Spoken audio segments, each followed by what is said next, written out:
right, good morning. It is 9 o'clock, so we are going to get started. A couple just housekeeping things here. We are continuing with the notes from Lesson 51 that I passed out on Christmas Eve when we met on that Saturday. We obviously didn't have class last week, and if you have those notes, you need to find page 7, because we left off at the bottom of page 7. Now, while you're finding that, included in that original set of notes was an appendix labeled Appendix A. Okay?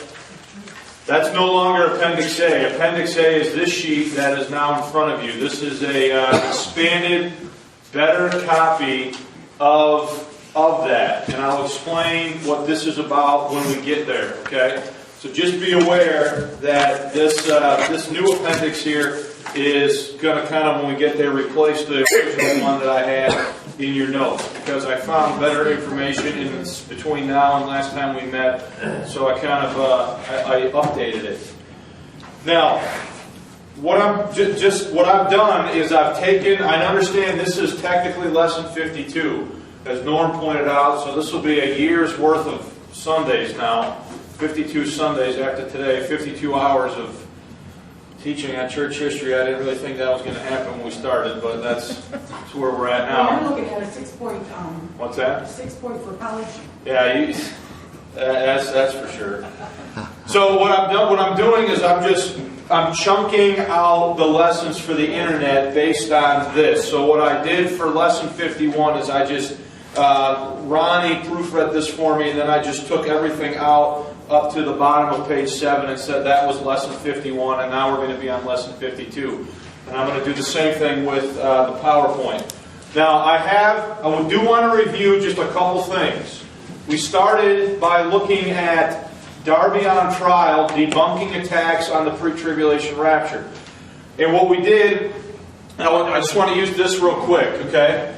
We saw that there are essentially two different classes of arguments to try to disprove or discredit the idea that John Darby came up with this on his own through his own process of study in 1827, like we've been studying over the last few weeks now. Okay, and we said that those generally fall into two categories. The first are those who say he was influenced by Jesuits, specifically Ribera and Lacunza. Now, we haven't gotten to Lacunza yet. We're going to talk about him today. And then also the second category are those who say that it came from a demon-inspired, tongue-speaking woman in Edward Irving's church in 1832, or a visionary occult tongue-speaking Scottish girl in 1830. So what we did is we were looking at first at this first point here, that the idea that the pre-tribulation rapture was, and futurism in general, the futuristic approach to the book of Revelation, and all of it lies in the future and awaits a future fulfillment. We were looking at the idea that view originated with the Jesuits, and that line of argument again says that the Jesuits invented this, therefore it's Catholic in origin, and the pre-tribulation rapture or futurism in general is therefore false because of that. So this is what we kind of looked at, okay? There's the Pope for you, for those of you that want to see his face this morning. So, the 16th century Protestant reformers viewed the Pope/papacy as the Antichrist. Okay? Modern, writers state the futurist interpretation of Revelation was invented by Jesuit monks to relieve the papacy of this Protestant stigma. Okay? So one view says that they moved it forward. So Jesuit monks, Ribera and or Lacunza, are said to have invented the futurist position to escape the Protestant teaching that the Pope was the Antichrist. This argument was used as a means of discrediting dispensationalism and John Nelson Darby. Now that's a review point from a few weeks ago. The other arguments moved it back, and that was also invented by Alcazar, a Jesuit monk, at least according to what is commonly said. And he invented the preterist position, which says that everything in the Bible was fulfilled by 70 AD in order to escape the Protestant teaching that the Pope was the Antichrist. Now, we looked 2 weeks ago at Ribera. And we saw that Ribera is far from a futurist, that he is teaching a mixture of historicism some elements of futurism, and Augustinian amillennialism. Okay? We looked at that. Then we looked at, my dad corrected me, he watched the study, and it is conflagration, not conflagration, which I was said like 30 times, apparently, in that last study. But then we looked at the two-stage pre-conflagration rapture, okay? And we saw that this was taught by Joseph Meade in 1677. A variation was taught by Increase Mather in 1709. And a variation was taught by Cotton Mather in 1729. So all three of these teachings predate Darby, some by almost 200 years. Okay? And we saw that what these views are saying, I hope you can kind of get this here, Norm, that the saints are on earth and they are persecuted by the Antichrist during the tribulation. Okay? Then stage one of the Lord's coming is the rapture of the saints to meet the Lord in the clouds. Alright? That they may be preserved from the conflagration of the earth. So the saints are caught up at the end of the tribulation here to meet the Lord in the air. While the saints are with the Lord in the air, 2 Peter 3:10 is fulfilled, where the earth is destroyed by fire. It is then replaced by a new earth. And then the second stage of the Lord's coming is the Lord returns with His saints to a new earth to establish His kingdom. Okay? So you have two stages here. You have stage number one. At the end of the tribulation, the saints are caught up to meet the Lord in the air here. They are there in the earth. And if you remember from the studies, the comparison is made between the time of Noah and how God destroyed the earth through a flood with Noah, and how Noah and his family were in the ark on top of the water. Okay? Then the next time the Lord is going to destroy the earth, according to this view, it's going to be by fire, according to 2 Peter 3:10. The saints are going to be caught up to meet the Lord in the air, at which time the Lord in judgment is going to destroy the earth through fire here at the conflagration. So the earth is destroyed by fire. It is then replaced with a new earth. Then the saints return to this new earth with the Lord to usher in the millennial reign of Christ. Okay? Now the point here is this, is that a two-stage coming. Stage one is here. Stage two is here. Is this a pre-tribulation rapture or a post-tribulation rapture? This is a post-tribulation rapture, okay? And again, it's being taught in 1677, a variation in 1709, and another variation in 1729.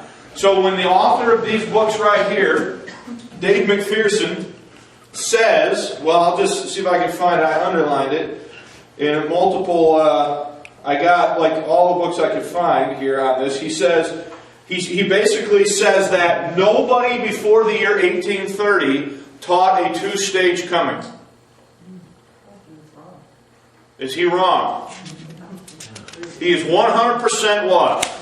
Wrong. Because Joseph Meade does it in 1677, Increase Mather does it in 1709, and Cotton Mather does it in 1729, all of which predate who?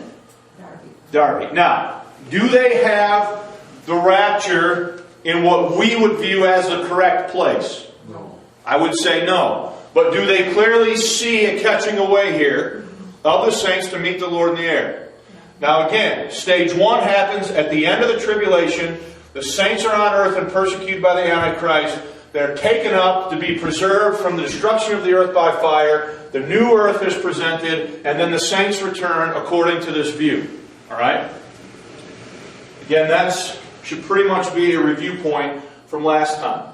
Then we looked at the works of a guy named Morgan Edwards, which I know you can't read that, but Morgan Edwards writes his book in 1788. So again, we have at least 60 years, give or take, before 1830 here, where somebody is teaching this. And again, this is another review point. He says, and the living changed at Christ appearing in the air, and then he quotes, in parentheses, 1 Thessalonians chapter 4, verse 17, and this will be about 3.5 years before the millennium. Okay?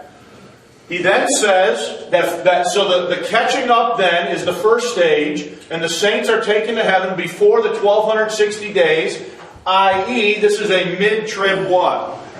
Rapture. rapture. Okay? So the saints are taken up 3.5 years before the millennium. Okay? Then you have this period of 1260 days or 42 months that he talks about, where the struggling of the Antichrist towards the mastery of the world and his assumption of the Godhead will precede the millennium and be destroyed at Christ's coming to reign. So you have a two-stage coming. Stage 1 here, before the 1260 days or 42 months, he flat out says that it's 3.5 years before the millennium. Then stage 2, Christ returned to earth in judgment to make war on the Antichrist. That would be here to establish the what? Millennium. But again, folks, do we have here a two-stage coming? Yes. All right. Now again, Dave McPherson says in every single one of these books that nobody before 1830 taught a two-stage coming. That's what he says. Now, Are these current common books that are available today by McPherson? this one was his first one.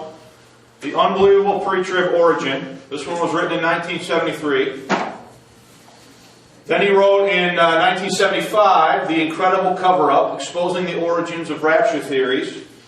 Then he wrote another one in 1983, The Great Rapture Hoax.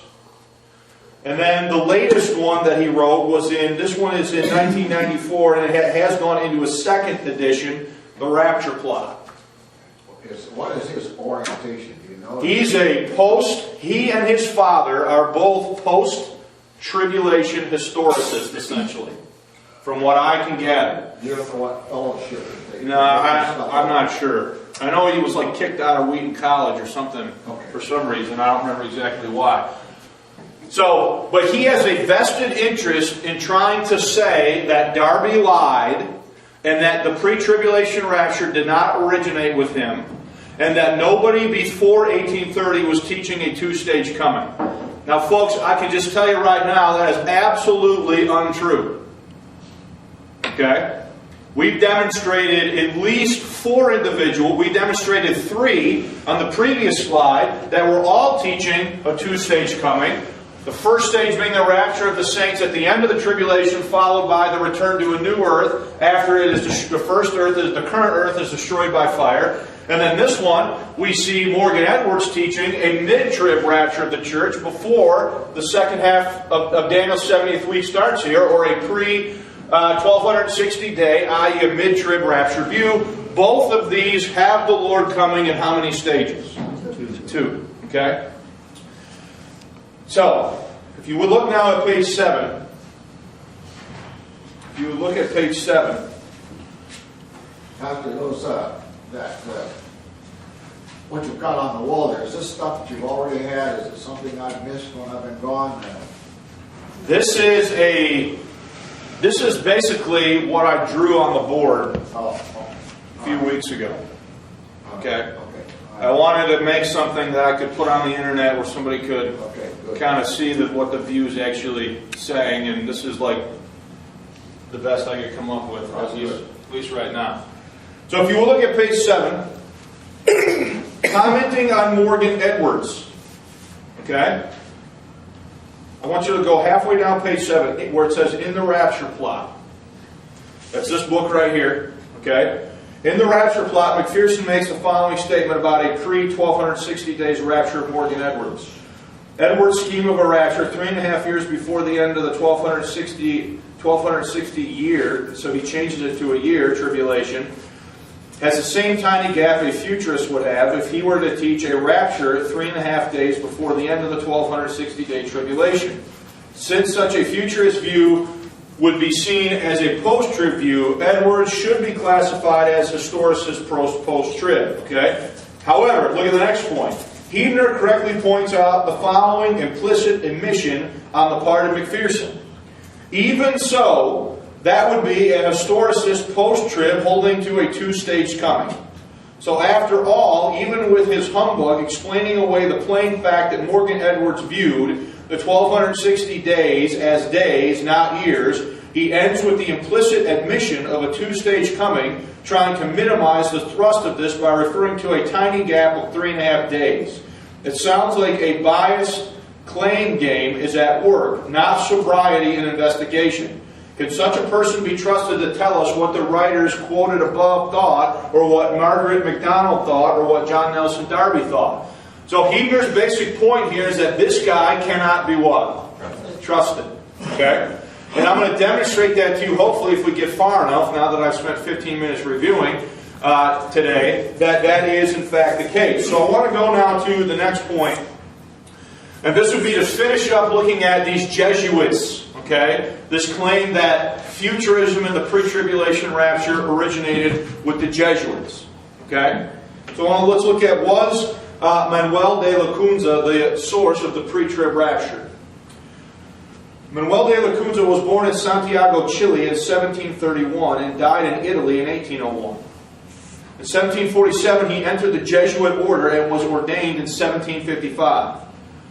When the Jesuit order was expelled from Spain and its colonies in 1767, he went to Italy for the study, and there wrote his famous tome, The Coming Messiah in Glory and Majesty, under the pen name Juan Joseph ben Ezra. Being suspicious, it might be placed on the index of forbidden books by the Roman Catholics. He completed the work in 1790. Before it was published in Cadiz, Spain in 1812, it circulated in manuscript form. And it was placed on the index on September 6, 1824, and again on July 11, 1914. So he writes the book. He doesn't publish it because he's afraid if he does, it's going to be placed on the Catholic Index of Forbidden Books. When it's finally published in 1812, it is twice placed upon the Catholic Index of Forbidden Books. Now, and this guy is supposed to be a friendly to the Catholic position here, and you're supposed to believe that he originated the futurist position to try to escape the claim that the Pope was the Antichrist. Page 8. John L. Bryan, a Southern Baptist and preterist, is also the author of a book titled The Origin of the Pre-Tribulation Rapture Teaching, in which he advances the view that Manuel de Lacunza taught the pre-tribulation rapture. We look at Mormonism, Jehovah's Witnesses, Herbert Armstrongism, etc., because we know that they had their origins with false teachings thought up in modern days by their leaders. But how in the name of Bible truth can Christians look with favor on modern day inventions by human leaders such as the theory of a pre-tribulation rapture, which never was taught by anyone before 1812 as far as we have any record? Actually, this was the way by which nearly all new cults have their beginnings. Okay, so you and I, we are just totally crazy screwy because we believe in the pre-tribulation rapture, and we might as well be Mormons, according to John Bryan. Duncan McDonald, author of The Rapture of the Saints, states the following regarding the subject. Oops, back up one. Oh, I skipped one. I did. Sorry. Still talking about Bray here, or Bryan. It says, and I have not seen but one published book anywhere. And then he says, and I have studied a tremendous number of books on this subject that trace the pre-tribulation rapture teaching back as far as Lacunza. And that quoted very little from Lacunza. I am hoping that all of what I have to say in this little book, tracing in detail the origin of this teaching back to Emmanuel Lacunza's book, will be of help to sincere and honest Bible students in ascertaining the truth about the matter. Duncan McDonald, author of The Rapture of the Saints, states the following regarding this subject. Were the powers court meetings started for the express purpose of bringing to light the secret rapture? The theory had been in print for 6 years in Irving's translation of Lacunza. It had been preached by Irving at his own church and was regarded as one of the distinct tenets of the new Irvingite sect. But the spirit manifestations in connection with the preaching of this new doctrine put the Christian public on their guard, so that it took him 6 years to dispose of the first edition of his translation. Then, in that fateful year 1833, in which Newman floated the Tractarian movement, appeared the cheap, popular edition of Lacunza. At about the same time, the powers court meetings were opened for the study of prophecy. Would it be a very wild guess to surmise that the anonymous editions of Lacunza were among the promoters of the powers court meetings? So they're trying to tie and say that Darby and Irving, well, Irving is obviously related to Lacunza because he translates the book into English. Okay? But then they're trying to pin it on the Powers Court meetings and those that are there saying they're essentially teaching the same thing.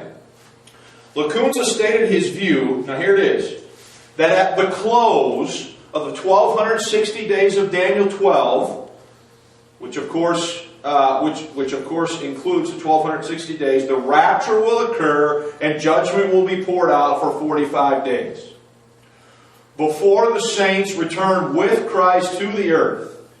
Thus, at the 1335th day of Daniel chapter 12. Like some historicists had done, he viewed the conflagration of 2 Peter 3:10 as occurring just before the millennium, that the saints would return to a renovated earth. He gave a precise time. Now, first we take note of his statement that much before Christ's arrival to the earth, he will have raised the righteous dead and have caught up the living ones. So this is a quote now. These are quotes now from Lacunza's book. He says, From these words of the apostle, which he himself gives us to know, that he spoke by the word of the Lord, we derive two truths of the utmost importance. First, that when the Lord returns from heaven to earth, upon his coming forth from heaven, and much before his arrival at the earth, he will give his orders and send forth his commandment as King and God omnipotent, which is all signified in these words: with a shout, with the voice of the archangel, with the trump of God, and with the voice of the Son of God, those who shall hear it, shall forthwith arise, as the evangelist St. John, chapter 5, verse 25, those who hear shall live. But who are these? May it not be all the dead, good and bad, without distinction? It certainly and evidently appears not. Otherwise, St. Paul would not have taught us, upon the word of the Lord, the great novelty of two things absolutely incomprehensible as well as contradictory. To wit, all the individuals of the human race, good and bad, should rise, which could not take place unless all had died, and after the resurrection, that some should still live and remain unto the coming of the Lord. Now, let's go to the next point, because I think it'll clear it up for you. He directly links 1 Thessalonians chapter 4, verses 13 through 17 with the elect in Matthew 24.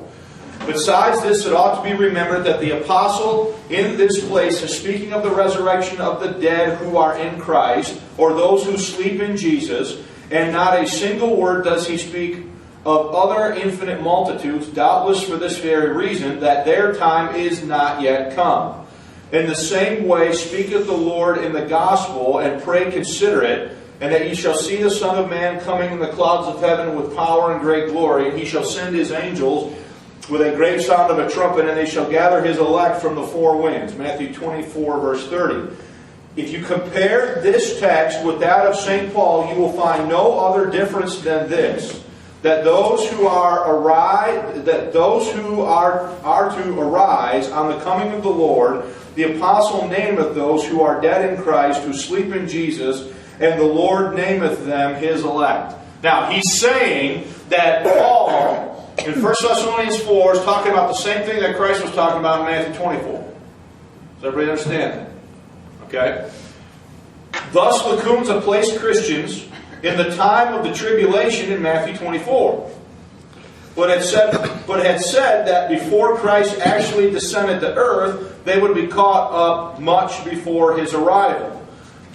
In Volume 2 of The Coming of Messiah in Glory and Majesty, Lacunza concludes that there would be an interval of 45 days. Although it was said at the beginning of the fourth section that it is uncertain how long the great and terrible day of the Lord's coming will endure, that is not the convention, perturbation, and agitation of our globe. Yet having now read with greater reflection the 12th chapter of the prophet Daniel, it appeared to me that it cannot endure a shorter time than the space of 45 natural days. Whoever readeth this chapter shall at once perceive without the possibility of doubt that there is a prophecy wholly directed to the last times, very immediate upon the coming of the Lord. For as much as there are announced therein these two capital points only: first, the vocation and conversation of the Jews; second, the anti-Christian temptation and tribulation of the Gentiles. Of this latter, the prophet or the angel who speaks to him says that this shall endure in all by the force of 1290 days, which is 40 and 3 months, and from the time of the daily sacrifice shall be taken away, and the abomination that maketh desolate, there shall be 1290 days. Okay, now we've talked about this a little bit before.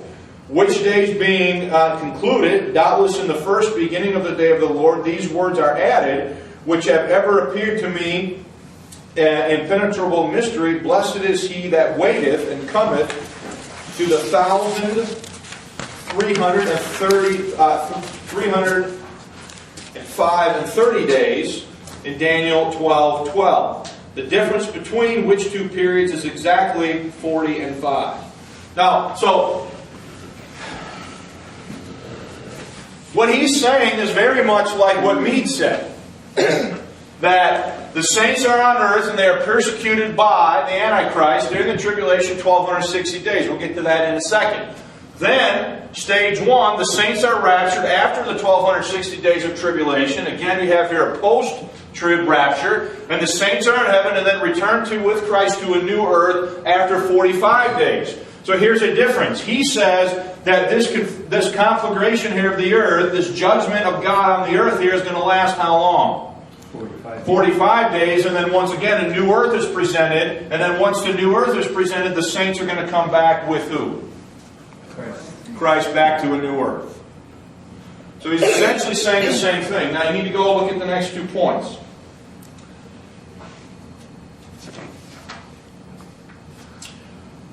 Why then shall he be blessed who waiteth and abideth alive during these 40 and 5 days?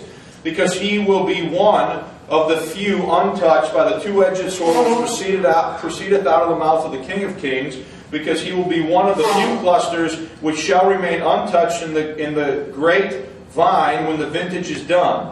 Because he will be one of the few which shall not have been deemed an object of the wrath of God Almighty, nor for the wrath of the Lamb, because he will be one of the few having seen this present earth, and these heavens shall be worthy to behold likewise the new heavens and the new earth, which we, according to his promise, do look for. This appeareth to me the true understanding and resolution of that enigma. I invite all the intelligent to examine it with greater attention, considering, as ought to be done, the whole context from the beginning to the end of the chapter. In this examination, it is very natural that some may be stuck with another kind of enigma, which though accidental to the point in hand, might yet occasion a degree of embarrassment, which is that the prophet Daniel makes the anti-Christian tribulation to last for 1,290 days and 40 and 3 months, whereas St. John in the Apocalypse assigned to it only the duration of 1,260 days, which is 30 days less. This difficulty occasioned me in other times not a little embarrassment until I recollected the words of Matthew 24:22. Except those days shall be shortened, there shall no flesh be saved, but for the elect's sake they shall be shortened. As St. John wrote after this prophecy and promise of Christ, he sets down the time of the Great Tribulation as exactly abbreviated, and so strikes off 30 days from that time that it was to endure according to the prophecy of Daniel. In a pestilence or conflagration so great and universal appeareth it to thee in a slight mercy to assuage the fire 30 days before the time of its appointed duration, that all flesh might not perish. Now, a careful reading of the preceding passage reveals the following about Lacunza's scheme. It is after 1260 days that the rapture will occur. A scheme that is very similar to the post-tribulation scheme presented above. According to Lacunza, following the coming of Christ on the 1260th day, he will destroy the Antichrist. The day of the Lord will begin and last for 45 days. Since the seals, trumpets, and vials rely all of Revelation 4 through 18 have already occurred, and Christ has come, what occupies the 45 days? It is the conflagration of 2 Peter 3. This great day being at length concluded, the time of the duration we know not, the horrible tempest being overpast, all the impious and sinful being examined thence. I lost my spot. Where was I? Third line down. Being exterminated. Being exterminated thence, and ecliptic and equator being united in one and the same individual line, the whole atmosphere hushed, the air cleansed, the sea quiet, and all the waters gathered into one place, which shall then be appointed. There must necessarily forthwith appear a new earth, a new heaven, and a new terrestrial orb. Okay, and everything widely different from what the present is, even as the present appeared in everything very different after the flood of Noah was past, and in everything it shall be at last good as it was in its primitive state. I say at least because it appears to me highly probable that in respect to honor to a person of infinite sanctity as is a man of God, everything upon the globe should renew and ameliorate itself, taking on its natural aspect and so on and so forth. And I think you get the point here. What's he saying? He's saying that there's going to be a new what? A new earth. Okay? Now, let's read the following points and then we'll take any questions here. It should be clear that his view is that Revelation from chapter 4 to 19 precedes Christ's coming. That the tribulation under Antichrist precedes that coming, at which coming Antichrist is destroyed and the saints are caught up and remain in the air during the 45 days of the day of the Lord, during the conflagration of 2 Peter 3, during which the conflagration of 2 Peter 3 takes place in preparation for the 1,000-year reign. What we have is a post-tribulationist variation, a two-stage pre-conflagration coming, not a pre-tribulation rapture or a pre-Revelation 4 rapture with all its blessed and associated interlocking truths. So, it's clear if you read what he's saying that the saints are on earth while who is persecuting them? The Antichrist. At the end of the 1260 days, at the end of the tribulation, the Lord returns, He catches away the saints, He judges the Antichrist, and then the saints remain with Him in the heavens during this 45-day time period where you have the conflagration of the earth and the earth is destroyed by fire during this 45 days. At the end of the 45 days, you have a new earth presented, and then the second stage of this coming, the saints who are in heaven are going to come back with the Lord to the earth to then set up the what? The millennium. There is no way that this guy is teaching a pre-tribulation rapture. Okay? Lacunza taught a variation of futurist post-tribulationism. He believed that the church would go through the 1260 days of tribulation, though he had placed a subsequent 45-day period between the rapture and the return to earth, during which the conflagration of 2 Peter 3:10 was to occur, and the saints return to a renovated earth. Keeping this in mind, the reader may perceive that as we review the development of prophetic views among Irvingites, we may see Lacunza's influence at work. For it was E. Irving who published Lacunza's 2 volumes in 1827. I hardly need to say that Lacunza is not the source of the doctrine of the pre-tribulation rapture. The interlocking church truth and dispensational truth. Alright, so let's summarize. Okay? Is this guy Lacunza teaching a pre-trib rapture? There is no way, in my mind, that this guy is teaching a pre-trib rapture. Is he teaching a two-stage coming? Yes. Is he teaching a rapture? He is teaching a rapture, but when does it happen? At the end of the tribulation, after the 1260 days. He even says that he even tries to explain the difference in the number of days, and so on. And then the saints are captured or raptured away. The Antichrist is destroyed, so on and so forth, and then they are held in the heavens during this 45-day time period when the earth is destroyed by fire. A new earth is presented. Then the saints return back to the new earth with the Lord to enter into what? The millennium. Okay? So, it is I am saying that the pre-tribulation rapture doctrine did not originate with the Jesuit monks, either Ribera or Lacunza. Okay? These men are teaching. Ribera, as we saw 2 weeks ago, he was teaching a mix of historicism, futurism, and Augustinian amillennialism. This individual, Lacunza, is teaching a two-stage coming. And again, he writes this book in 1790 and sits on it. So again, that's 40 years before 1830, when Dave McPherson in those books right there says that anybody ever came up with the idea of a two-stage coming. Okay? Alright, does anybody have any questions about any of this? I should say to you, these are not my views. I hope everybody understands that. Okay? These are not the views that I'm advocating. I'm trying to teach you, though, what these other guys were saying about the subject. It seems easy to believe that they would not know about things. I mean, they didn't have the resources available that we have now. Who do you mean they?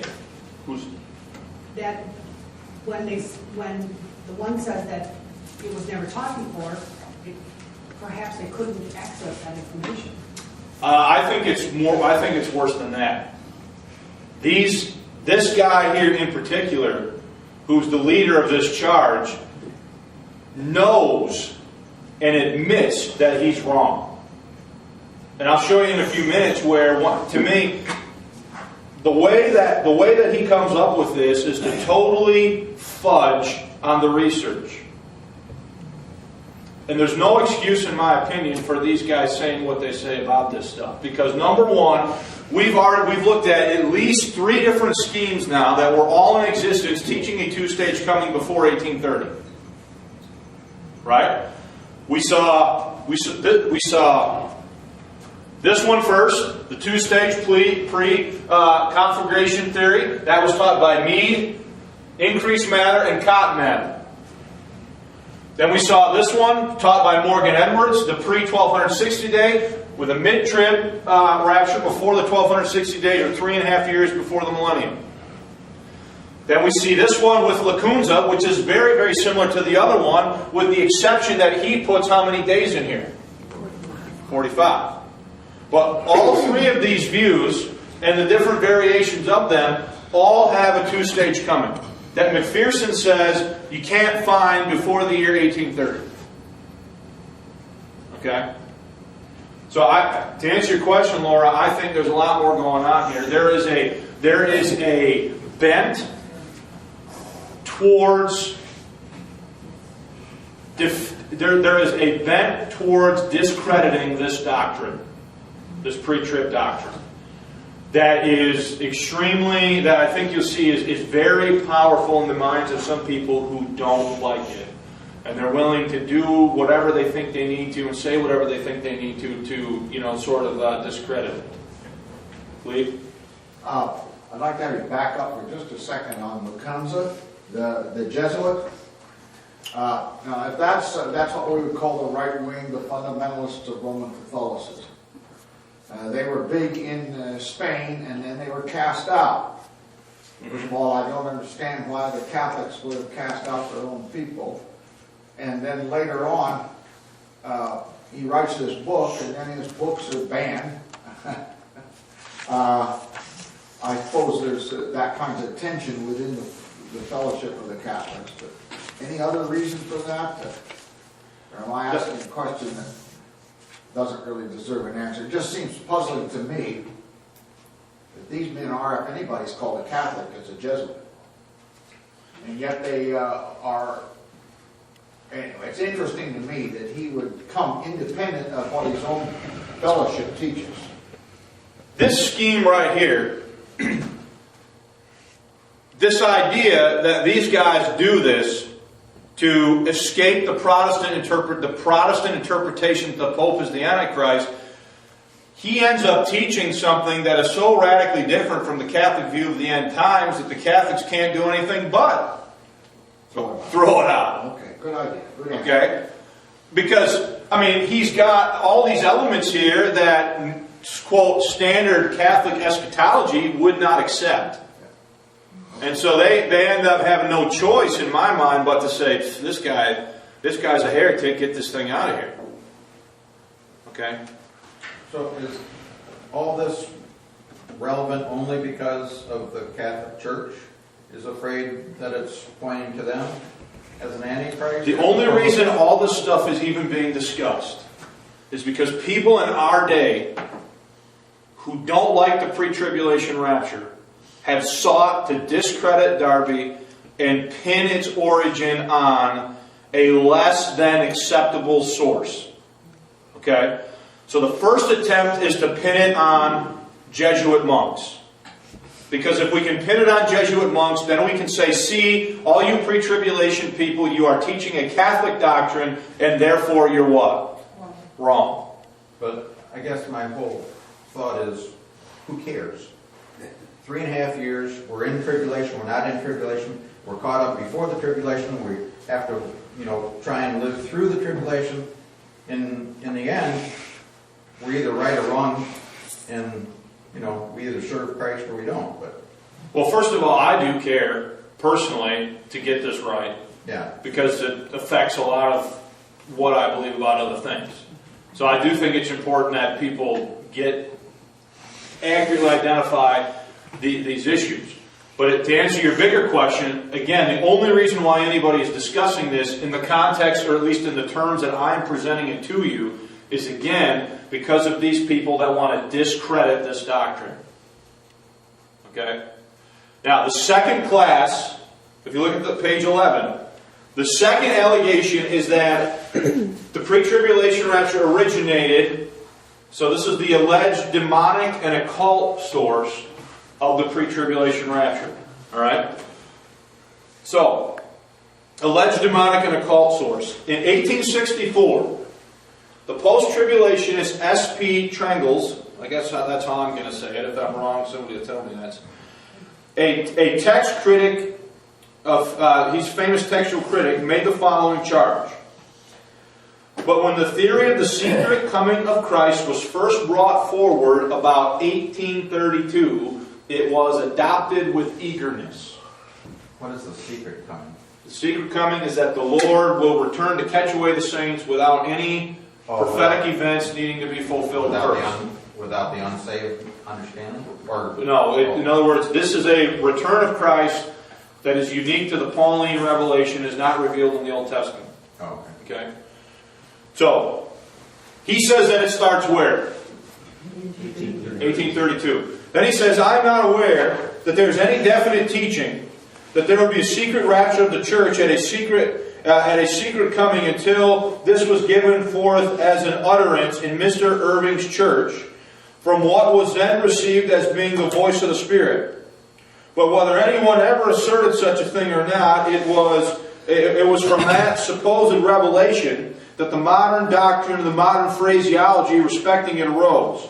It came not from, Holy Scripture, but from that which falsely pretended to be the Spirit of God, while not owning the true doctrine of the Lord's incarnation in the same flesh and body as His brethren, but without taint of sin. So what he's saying there is that this doctrine originated in Edward Irving's church in 1832 in the middle of a tongue-speaking meeting.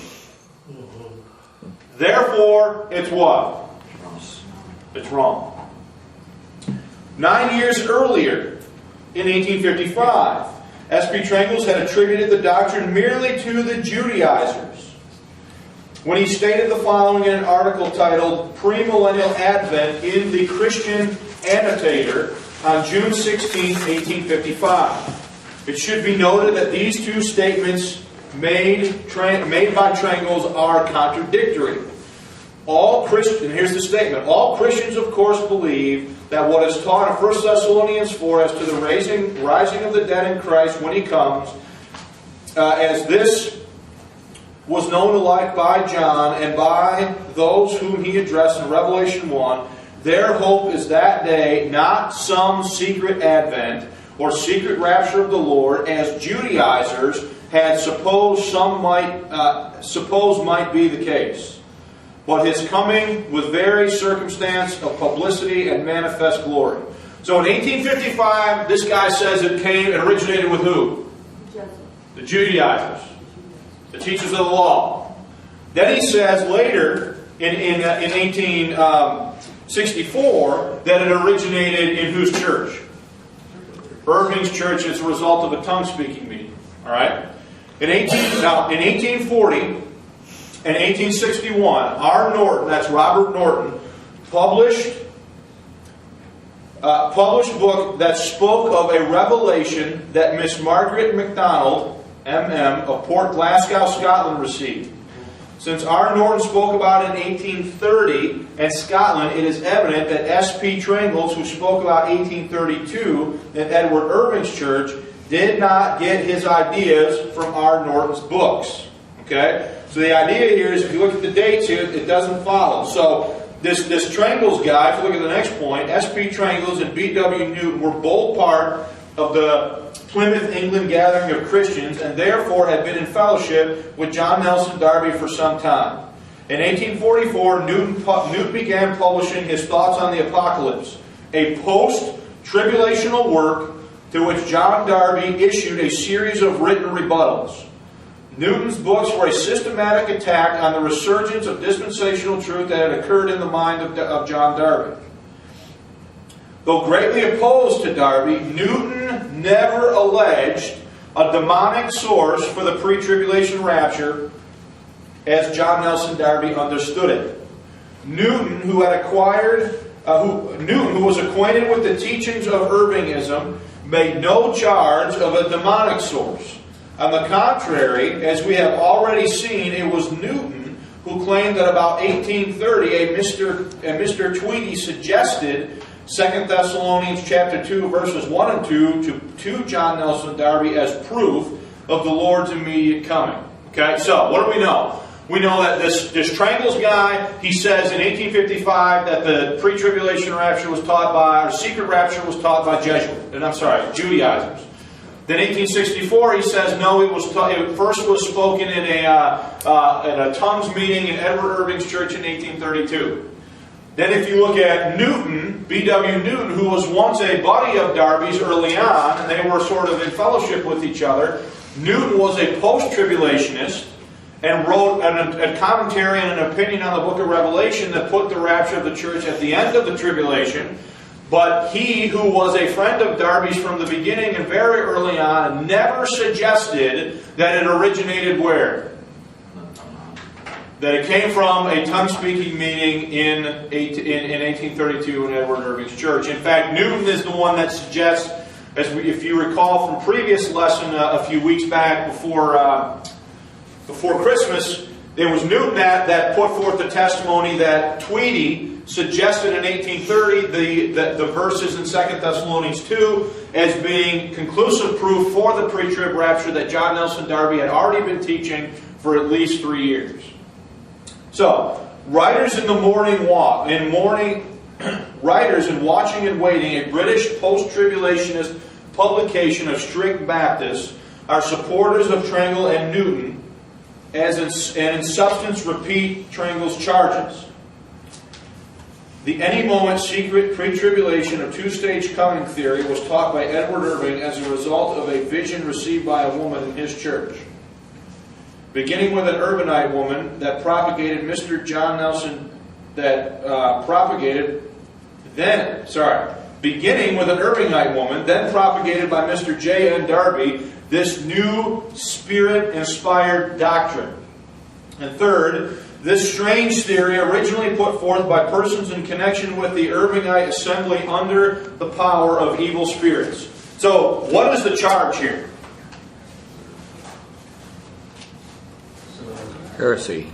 The charge here is that the first people to teach a pre-tribulation rapture were people that were speaking in tongues and under the influence of, spirits, if you will, and Edward Irving's church in 1832. John Nelson Darby got a hold of it and then taught it from there, but its true origin was in this tongue-speaking meeting at Edward Irving's church in 1832, and therefore everybody that doesn't believe in speaking in tongues as legitimate will now say, or the charge is designed to make them think, that this is all of spurious Pentecostal influence, and therefore none of it is actually what? True. J.B. Payne, the former Old Testament professor at Wheaton College, stated the following in The Imminent Appearing of Christ.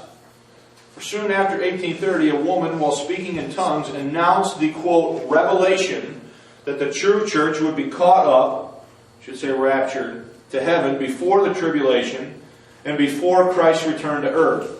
Edward Irving was deposed from his ministry and died in 1834, but not before his pre-tribulationism had been introduced at the Powers Court meetings. There, the Irvingite view received the enthusiastic support of Darby and others. Now look, who was it that translated this guy Lacunza's book? Irving. Does this have anything to do with a pre-trib rapture? So again, folks, it is only people who don't like this doctrine who would seek to pin it on Irving or anybody that had anything to do with his church. Because if you read the book that Irving translated and published, he's not teaching a pre-tribulation rapture. Okay?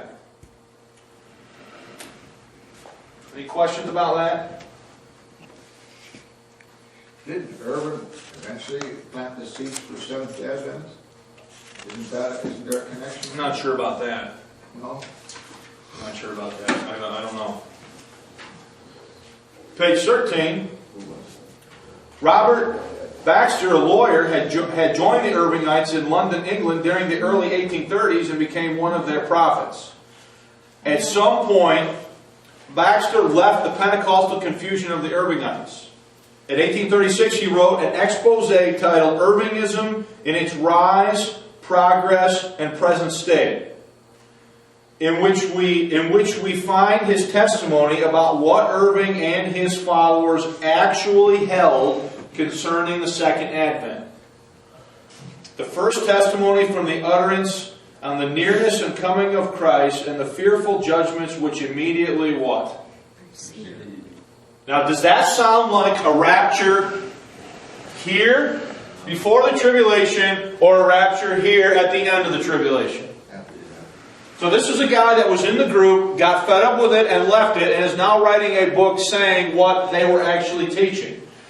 The first testimonies from the utterance were on the nearness of the coming of Christ and the fearful judgments which would immediately precede it. In the minds of Mr. Irving and his followers had been prepared for this a long course of prophetic study, and the opening and upholding of their prophetic views formed one of the means by which the utterances commended themselves to their consciences as from God. So in other words, they were open to all of this tongue-speaking things like we've already talked about, and so when these things start to happen, they view them as obviously God working. This was the position of the affairs when I unhappily joined them. I don't know why he would say that. He joined them. He seemed like he wanted to when he started. In January 14, 1832, I became a practitioner in the power of utterance and was recognized by Mrs. Caird, Mrs. J., and Miss E. Cardell. Notice how these are all women. Miss Hall and Mr. Taplin as equally gifted with themselves. There was an utterance from Miss Cardell in April 1832, which stated the word was true, but contained a mystery. I know not what is to be inferred from Miss Cardell's message. So here's a guy that was recognized with the same power that all these other people had. She says this thing about the word containing a secret or whatever, and this guy says he didn't even know what she was talking about. And he reports that they were teaching, at the beginning of that quotation in bold, the first testimonies from these utterances were on the nearness of the coming of Christ and of the fearful judgments which would immediately what? That is not talking, folks, about a pre-tribulation rapture. Okay? Now, we're going to have to finish this point and then stop before we start talking about the Scottish girl. Not only does Baxter himself indicate that no one knew what Miss Cardell meant by her utterance, that the word contained a mystery, but he clearly states that Irvingites were teaching in 1832 that fearful judgments would immediately precede the coming of Christ. Therefore, it is clear that Darby did not get his teaching on the rapture from the Irvingites. Now, I hope, again, I hope this isn't boring to you. Okay? But I think you'll see in the end why I'm spending so much time on this. Okay? The next one that we're going to start halfway down page 13 now for next week is this charge of McPherson that it came from a tongue-speaking cultic woman in Scotland. Alright? So, did it come from the Jesuits? No. Did it come from the Irvingites? I'm going to say what? No. No. If you study what these guys are actually teaching, if you study what they're actually saying, they believe in some variation form of what we've had up here on the border on the wall all morning. Okay? And all of these things are being said and being done again to try to discredit the pre-trib rapture. You see how the one guy said, well, anybody that believes in the pre-trib rapture is the same as a Mormon, is the same as a Seventh-day Adventist, the same as any other person that might be recognized as being not necessarily on the up and up theologically. Lyle, you got a question? No, I'm just thinking. There's a lot to think about. And if I guess I did have a comment. It almost seems, seeing after listening to all that Satan has to be part of this underlying culture because he hates the truth. And I'm just amazed at how much it doesn't, it's attacked. Look, grab the Appendix A. This is to me an example here of what Paul calls doctrines of devils.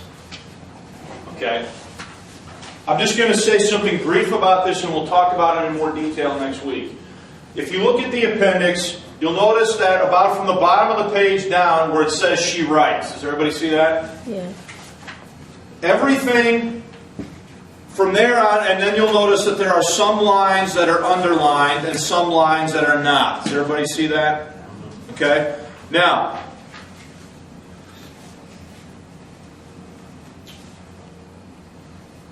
the lines, let me make sure I get this right. This R. Norton guy, in 1840, he wrote a book called Memoirs of James and George McDonald of Port Glasgow. Okay? And he records from her own, he records from the hand of this woman, Mary McDonald, what Margaret McDonald, what her supposed revelation was. And he records it in his book in 1840. Okay? Now, in 1861, he writes another book, a second book. And what you see on this sheet, folks, is all of the lines that are underlined are lines that are in both books. The 1840 book and the 1861 book. The lines that are not underlined appear only in the original edition of 1840. Is everybody following that? Now, just real quick, and I will go over this in a lot more detail, but it speaks to Lolly's point. In his 1861 book, he claims that this tongue-speaking Scottish girl was the first one to teach a pre-tribulation rapture. So he does this in his second book. Now, if you would go to page 21. There are two sentences that are separated. I have them bolded, but you'll notice they are not what? So these are sentences that were in the 1840 book, but did not appear in the 1861 book, in which he claimed that this girl was the source of the pre-tribulation rapture. Just read the sentences. Read the first one here. It says, "'Tis the fiery trial which is to try us. It will be for the purging of the real members of the body of Jesus." The previous sentence says, "Now will the wicked one be revealed with all power, signs, and lying wonders. So if it were possible, the very elect will be deceived. 'Tis the fiery trial is to try who? Us." Now, where does she put them? She puts them in the tribulation, under trial by the Antichrist. This guy leaves that sentence out of his 1861 book when he says that she's the first one to teach a pre-tribulation rapture. Then look at the next one down there. The trial of the church is from who? Are you kidding me? Are you kidding me? This woman, in her original, quote, revelation, taught that the church would be on earth and persecuted by who? So this guy leaves those sentences out of his 1861 book when he then states that she is the origin of the pre-tribulation rapture, knowing full well that the original sentences were in his 1840 book. Now, you want to know the kicker? This guy, McPherson, then, where did he get the idea that the pre-tribulation doctrine originated with this tongue-speaking Scottish girl in Port Glasgow, Scotland in 1830? He got it from R. Norton's 1861 book. And you know what McPherson does? Look at this. Does this look familiar to you? That appendix I got from whose book? Now don't tell me that this guy is not bent, unreasonably so, against disproving the pre-tribulation rapture. Because that appendix that says that the girl taught the church would be on earth and persecuted by the Antichrist, he includes in his own book. And I'm supposed to just believe what he's telling me and everything else he says. Do you follow what I'm saying?